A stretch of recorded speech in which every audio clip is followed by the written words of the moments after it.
Ladies and gentlemen, February 12th, 2012. My name is Michael Fazio. I wrote the book that is in the form of an ebook on the screen behind you, aka Angels on the Ark. And today's dissertation is going to be about the pictographs on the $1 bill and my interpolation of the words in the book of Revelation starting at page 741 from my book, Angels on the Ark, and my interpolation. But first I'm going to explain to you how and why these pictographs got on the $1 bill, including this pictograph that you see behind me on the screen as an exact replica of the Ark of the Covenant.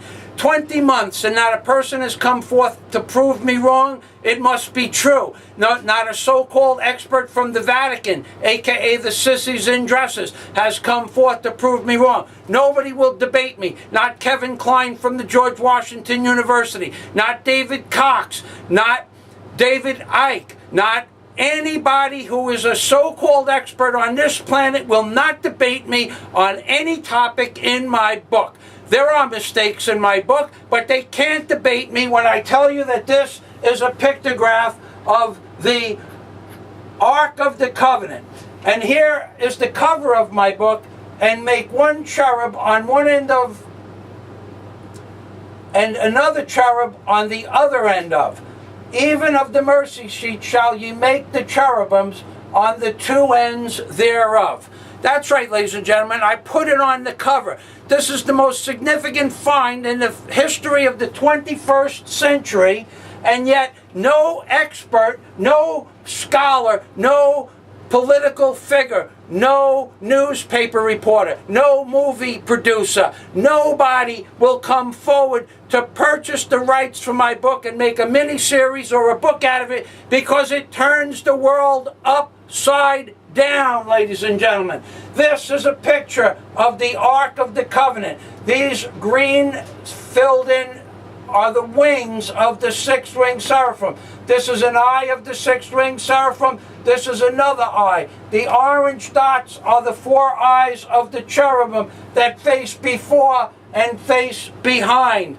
They face before and they face behind. That's right, ladies and gentlemen. These are the cherubim. The central portion is the mercy seat. Now we're going to go to the bottom of the front cover of the cover, and we're going to scroll down, and I'm going to show you a picture of an omega symbol that appears on the $1 bill. Now you go and ask 500 people if they know where there's an omega symbol on the $1 bill. Without them taking it out of their pocket, 495 of those people are going to tell you that they don't know what you're talking about. And they don't know what you're talking about because they don't have any idea of what an omega symbol is, because the educational system in this country sucks. And it sucks because they want it to suck. They want these people, you people, as dumb as possible. Just go out and till the soil. Never mind everything else, we'll take care of it. And in that case,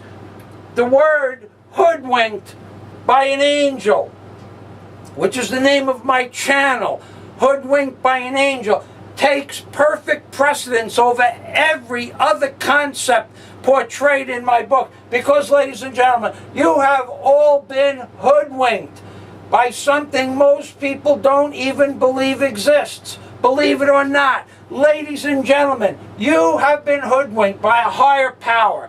You have been hoodwinked by a remnant society. You have been hoodwinked by something that may or may not be alien in nature, but that has existed on this world for upwards of 50,000 years. And to prove it to you, ladies and gentlemen, here we go. We're just going to do this, and then we're going straight to the book. This is a picture of a map of Turkey. I cannot put any more on the screen than that. However, the name of the video is on YouTube. I can tell you it's Gobekli Tepe. Gobekli Tepe. Come to my channel. Look at this video. It's one of my favorites in my favorite uploads. Gobekli Tepe. It is a transition or a transitional point in history 12,000 years ago. there was a race of beings in Turkey that made a rock society or a rock city that we couldn't equal in today's world. And this is what the Catholic Church, the sissies in the dresses, the Pope, the criminals in the Vatican want you to believe is not true. It's right there. It's in Turkey. It's in stone. And yet you people believe the Vatican that the world is 6,000 years old. And here is a society of peoples that have been on the planet for 12,000 years ago. And then after 12,000 years, when they left their society, they took 1 trillion cubic yards. 1 trillion cubic yards to cover tens of square miles of their city, and they buried their city in fine sand. They buried their city in fine sand. 12,000 years later, they're excavating the city with a shovel. They don't need derricks. They don't need machines. They can do it with a shovel because they somehow got 1 trillion cubic yards, which is cubic miles of sand, covered the city, and then placed the city under a bed of sand 20 feet deep so that it could be excavated out one day. And this is what the Catholic Church wants you to not know about, because you people are dumbed down to the point between fluoride and Fukushima radiation. Fukushima. Anybody remember Fukushima? This is Fukushima. This is what they're giving to you. Every day you're getting Fukushima. Your sperm count is going down 10% a year. Fukushima, thank you very much.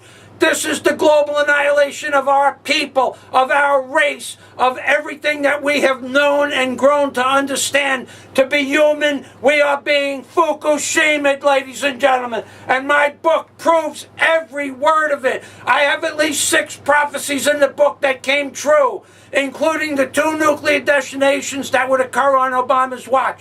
Whether they were dirty bombs or whether they were going to be leaked radiation. It's in my book. It was published on April 15th of 2010. There's no way they can take it out of the history books. I made the prediction. It happened. Kim Jong in Korea set off a nuclear detonation. That was 1. Fukushima, 3, possibly 4 more. 10 times worse than Chernobyl. That was 2, 3, 4, and 5. My predictions come true every time. This book will be the book that people will look back on and say, that guy got it right and no one was paying attention. And now we're going to page 741, and I'm going to show you the rest of the pictographs that have to do with the Bible and the $1 bill.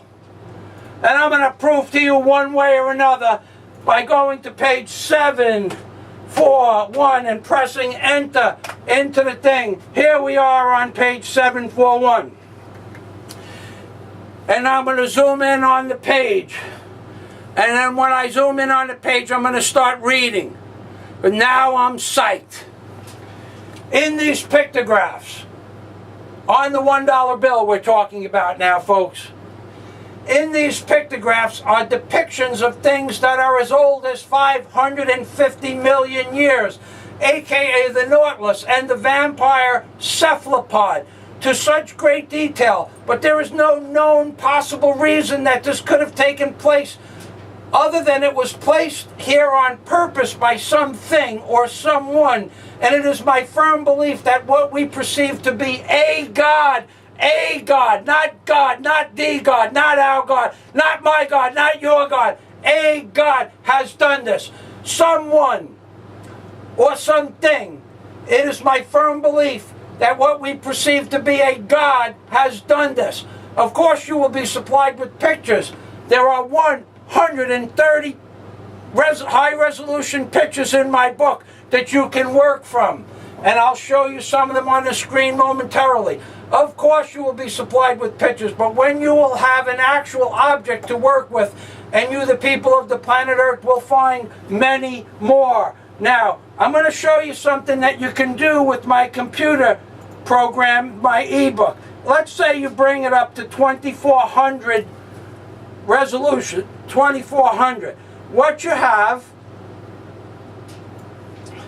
is, what we have here is I brought it up too big. Let's go up to a simple 800%.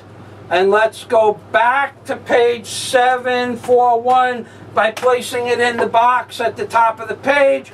And then we're going to scroll down to the bottom of the page. All the way to the bottom of the page.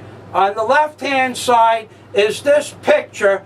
That is my desktop. This represents a nautilus, and it represents a vampire cephalopod. How it does this, I will show you momentarily. And on the right-hand side of the page is that crazy guy from Howard Beach, ladies and gentlemen. How you doing there, Howard Beach? The crazy guy from Howard Beach that found the codices between the Bible and the $1 bill. He's on the bottom of every page. And let's go back. In the central portion, this is my favorite, folks. In the central portion is Luke 11:46. Luke 11:46. 99% of all politicians and lawyers are 100% corrupt. Now that's just one of the many things you can do with this ebook system that I have. Now we're going to go to the top of page 741, lest we forget. Okay, here we are.